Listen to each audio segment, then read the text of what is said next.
कोल्हापूर शहरातील घुनके हॉस्पिटल परिसरात आज शनिवारी अचानक एका जनरेटरला आग लागल्याची घटना घडली आहे।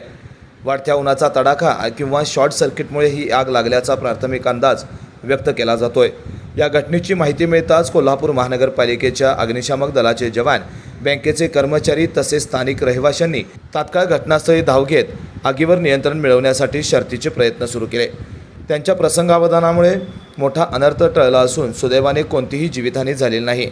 वर्दळीचा रस्ता, बँक आणि 2 मोठी रुग्णालये शेजारी असताना उघड्यावर जनरेटर ठेवणे कितपत सुरक्षित आहे असा सवाल आता नागरिकांकडून उपस्थित केला जातोय। ज्वलनशील उपकरणांची योग्य आणि सुरक्षित ठिकाणी मांडणी करण्याबाबत महापालिका प्रशासनाने तातडीने ठोस पावले उचलावीत अशी मागणीही या निमित्ताने आता पुढे येत आहे।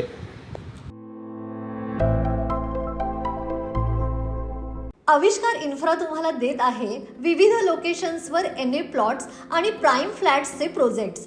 नंदिनी जाधव नगर, शांत निवांत कोल्हापुरात घर म्हणजेच नंदिनी जाधव नगर। मल्हार रामगिरी, तुमच्या स्वप्नातील बंगल्याची पहिली पायरी। मल्हार रामगिरी हातकणंगले। पॅनोरामा हिल्स आंबा, सह्याद्रीच्या कुशीत निसर्गाच्या सानिध्यात तुमचं स्वतःचं farm house. Padmaveera city Jaysingpur, एक आधुनिक लाईफस्टाईल देणारा 1 and 2 BHK होम्सचा प्रोजेक्ट।